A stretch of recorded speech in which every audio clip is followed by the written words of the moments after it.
Good morning. This is Jack Byer, the American Narrowboater.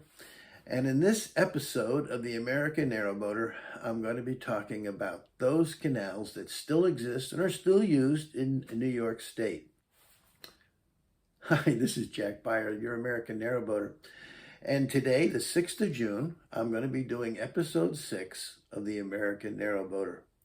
Today, on the 77th anniversary of D-Day in Normandy, where the Allied armies stormed ashore, I'm staying indoors. Now, it's going to be a festive day here in Crystal Beach. There'll be fireworks and the whole bit. But it's so hot and muggy, I thought it's a perfect day to do a vlog. Today's episode is going to concentrate on the existing canal network in New York State. There's about 6 canals. We're going to talk about them.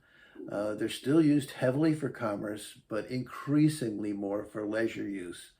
You can take a pleasure craft or you can rent a hire boat and you can do the Erie Canal. We're going to start off with the Erie Canal, and then I'm going to expand into the other existing canals and what they're used for and where they're located.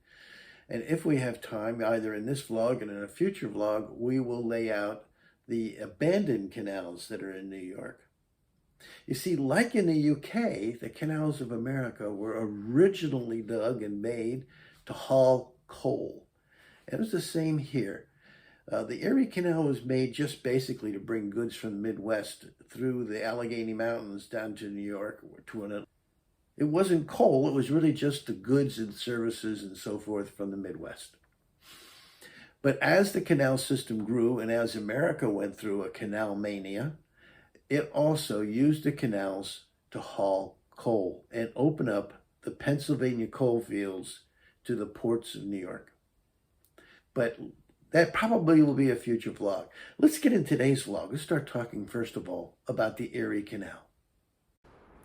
This map that I'm showing you is a map that I got from Walter Gable, who's the official Seneca County historian, and this map and others that I've gotten in this vlog are from him. As you can see, the Erie Canal starts on the west at Buffalo and goes all the way down to the Albany, which is at the Hudson River, during which it had a drop of 568 feet. You can see that on the profile portion of that map. During the course of the canal, you will pass through 36 locks. Each of the locks are about 328 feet long or 100 meters.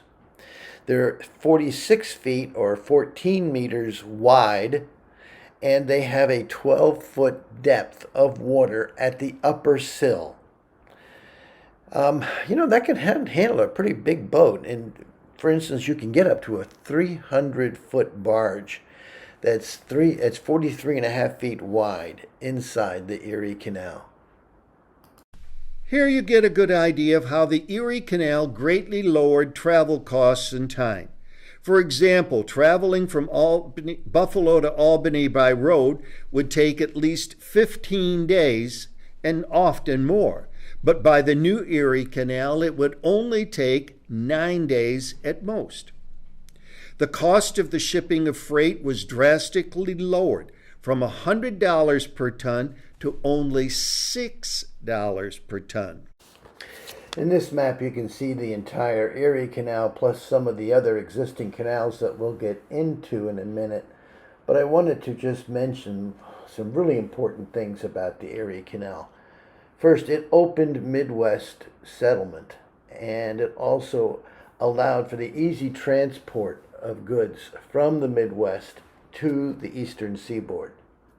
And in the process, it made New York City a commercial hub and the commercial hub of the United States. It also opened up nascent tourism. Some tourism boats, so people just love to get on those canal boats and see what upstate New York looked like. And what we're going to get into next is it sparked the boom in canal construction called Canal Mania. Let's go over the next canal in our system, and that's going to be the Seneca Kyoga Canal. In the map above, you see two of the largest of the Finger Lakes in upstate New York. They call them Finger Lakes because there's like 4 or 5 of them, and they're long and they're narrow. The lake you see on the left is Seneca Lake, and it's about 37, 38 miles long, maybe close to 2 miles wide, and it is over 600 feet deep. In fact, the bottom of that lake is below sea level. The lake on the right is Kyoga Lake, and it's about 40 miles long, and again, about 2 miles wide. It is deep, not as deep as the Seneca, but between the two, there's about a 90-foot drop. So let me give you another shot. Let me go into this one. Now you can see the two Finger Lakes, and you can see some other Finger Lakes, but you see the Seneca and the Kyoga, and there is a river that goes from the top of the Seneca to the top of the Kyoga and then heads due north into the Erie Canal. Now, I grew up in northern New Jersey, and I've always pronounced that canal as the Cayuga Canal, but the locals there don't pronounce it Cayuga, they pronounce it Cayuga or Cayuga. They sort of slur it together. Sometimes you hear them say Key as in Key West, and sometimes you hear them say K as in Bay, rhymes with Bay. But if they just drop it, they just say Kyoga. In this map from 1885, you'll see a yellow mark there which shows you that same canal. At the top of the Seneca Canal is the town of Geneva. You can't really see it well in this map. It's to the left of the top.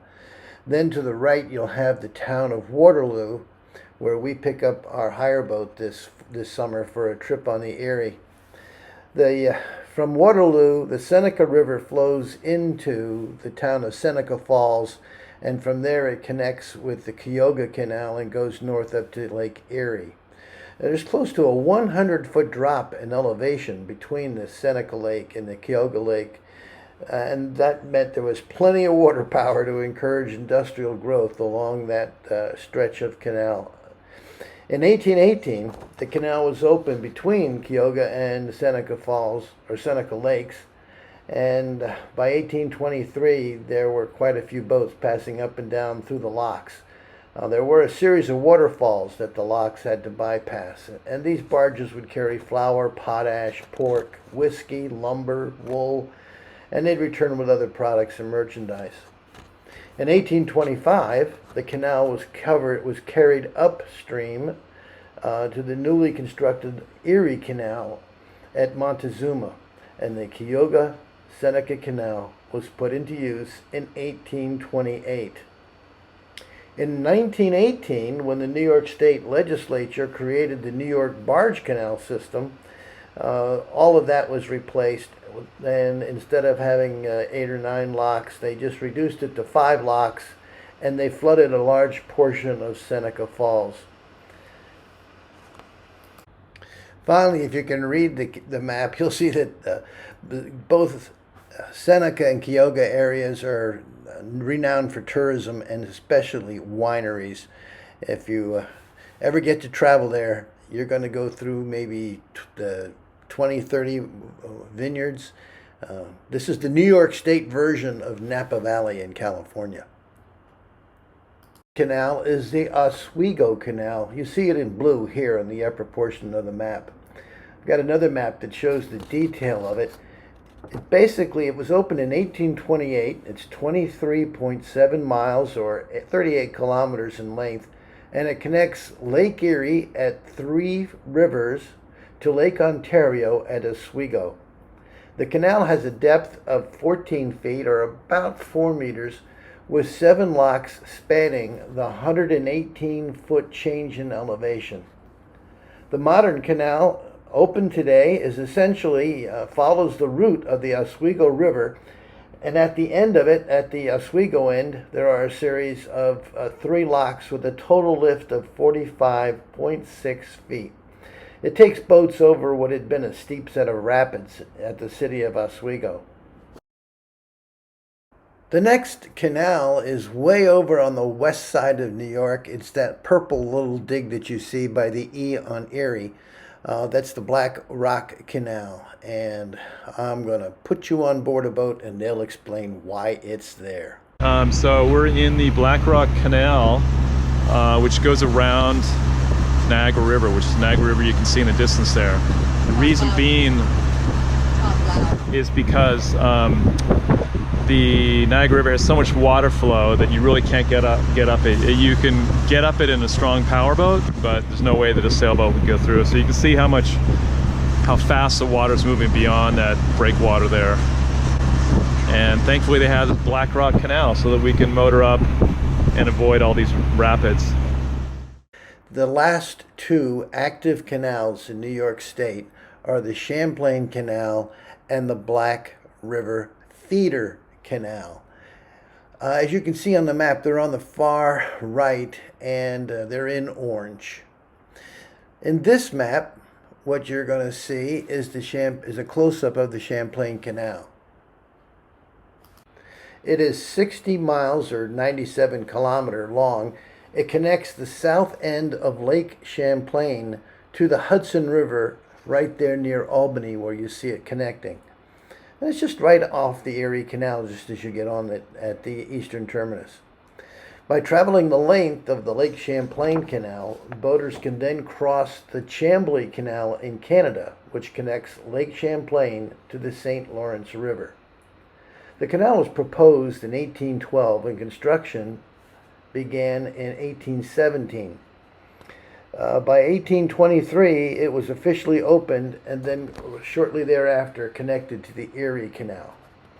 Today, the enlarged canal provides a convenient route from the Atlantic Ocean, Hudson River to Lake Champlain for recreational boaters. It follows the Hudson River north for approximately 35 miles.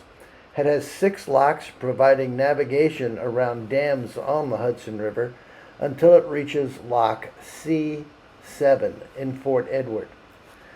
At this point, the canal follows a constructed channel for approximately 25 miles with 5 additional locks, bringing the canal to the southern end of Lake Champlain at Whitehall, New York. It gets its water from the Black River Feeder Canal, and that's the final and last canal of our explanation of the canals that still work in New York State. Well, that's episode 6. You now know everything you want to know about the existing New York canal system. I hope it was informative and you enjoyed it. And if you did, please, down below, will you click the like button? And also, if you feel like it's something you want to see the future vlogs, please subscribe and click the notification bell. Like I said, the future vlogs will be talking about the abandoned canals of New York. And that's pretty interesting where they were and how they were used. Also about canal construction. I'll get into the canal construction of those canals because that pretty much points out why they were abandoned. It wasn't just because they couldn't haul traffic. It's just that the way they were built, it was a very expensive way of maintaining them. But let's save it for the future. Again, Jack Beyer of your American Narrowboater saying, thanks for watching.